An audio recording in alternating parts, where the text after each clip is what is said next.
You probably heard the rumors about this show, JMUtube, not coming back for a third season.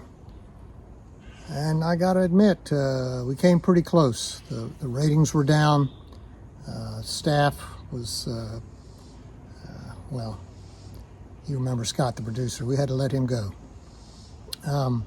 But I did call in some consultants, and they said, listen, you're up against a lot of competition now. You know, there's a lot of football shows out there, podcasts, YouTube, what have you. And JMUtube is just not competitive. You're not drawing the ratings. You're not getting the numbers anymore.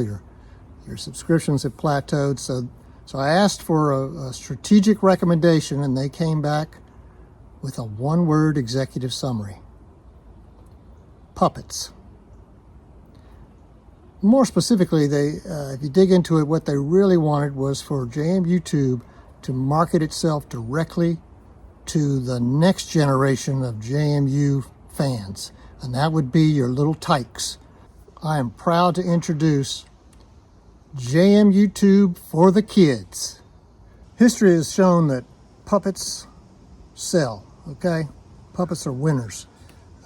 For instance, you all remember Sherry Lewis.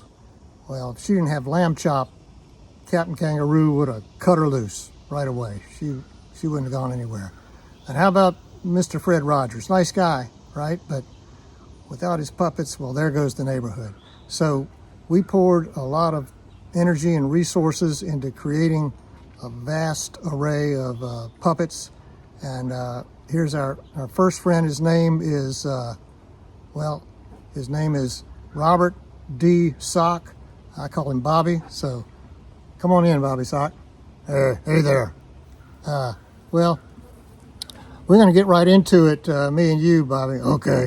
We're going to talk about the quarterback controversy at JMU. Who's going to start, right? Now, to me, it's got to be my favorite, Alonzo Barnett III. I call him JMU QB1 AB3.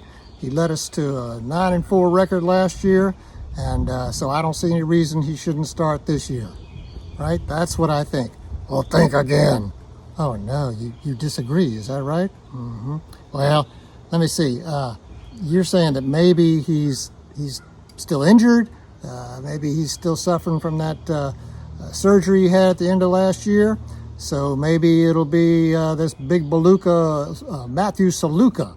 Mm-hmm, that's right. He's a Palooka, all right. Yeah, Saluka would be good. He's here from UNLV, and more importantly, he was a 3-year starter for Coach Chesney back in the Holy Cross days. Mm-hmm. So I guess maybe Saluka will start, right? Mm-hmm. Oh, you mean if Saluka's going to be beat out, it's going to be by this new kid from the University of Richmond?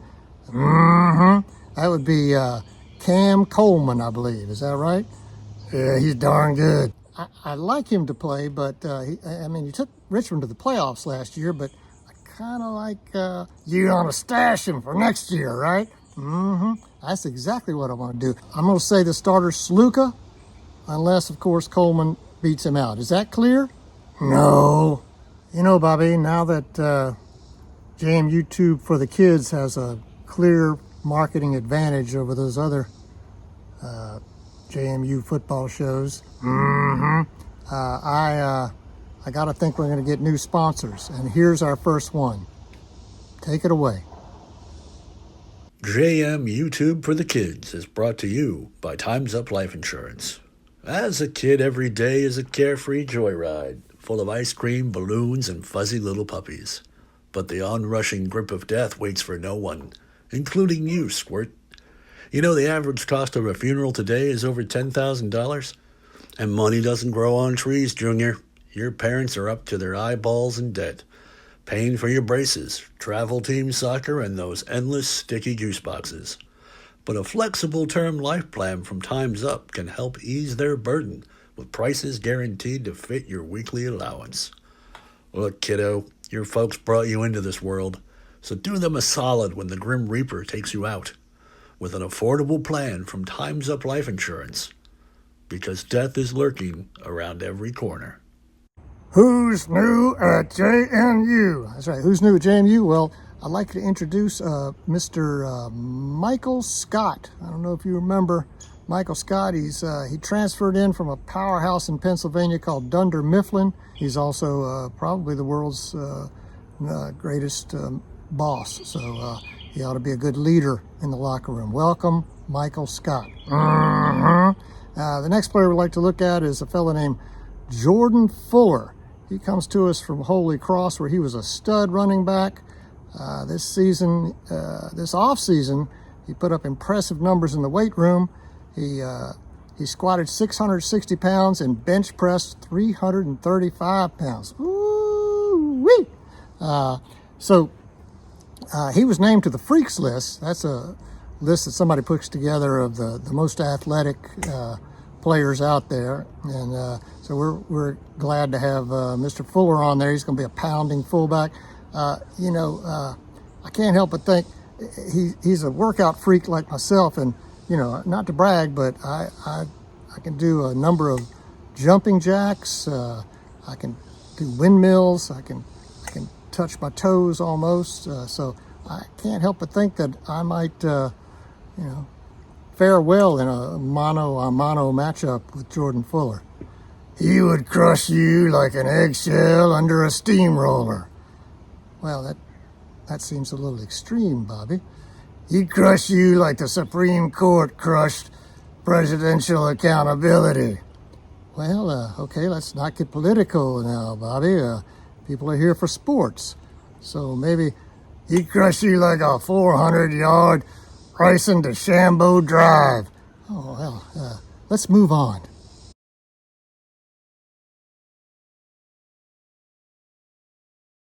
"2025 represents Bob Chesney's second year at the head coaching position of JMU. I think you're really beginning to see his mark on this team, a mark that's characterized by players with a real concern for the common good, where teamwork takes on a big importance to them. These guys are also very coachable. They will develop over the time that they're at JMU, and I think Chesney is really doing a lot of things to make sure that they develop into good men in the future. He's developed some real depth at the key positions, so therefore I don't think we have to worry too much about being too single-threaded or worried about one guy going down and it having a traumatic effect on the rest of the season. The schedule, on the other hand, has got to be the best ever for JMU. With Weber State, Louisville, Washington State, and Liberty in their out-of-conference games, that's a really tough slate of opponents. And we got home games. As far as the 8 home SBC games, we've got the most difficult ones seem to be at this point in Harrisonburg. It's going to be a real challenging year for JMU. I think we will shine through, and my prediction as far as number of wins, I'm going to go with 8.5, swinging either way to 8 or 9 wins on the regular season. That's the way I see it for this year, and go Dukes. Bobby, it wouldn't be JMUtube for kids without our favorite sponsor. You know who that is, don't you? Sure, it's Bob's Red Mill Steel Cut Oats. That's exactly right. Let's cut to our promo.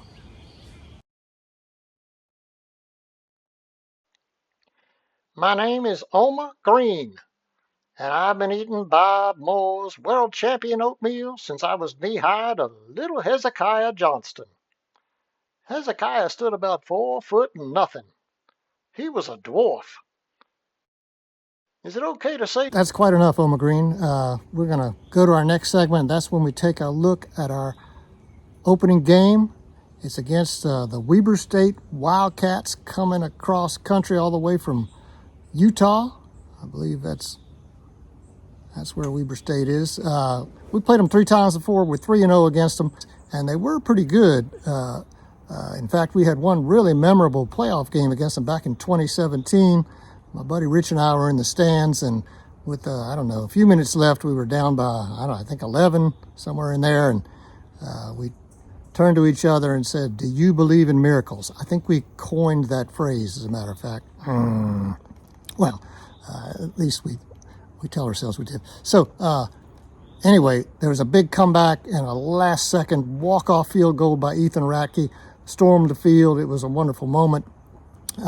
We hope we don't have to go through that again. We hope we're going to be much better than them. They are coached by a fellow named Mickey Mental.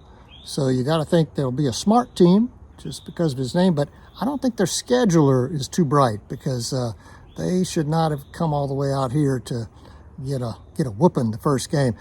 The Dukes, I'm so excited about this season. The Dukes are loaded. We got 3 quarterbacks. We got, I don't know, around 18 running backs. They're all so good. Hard to separate them. We got some experienced linemen.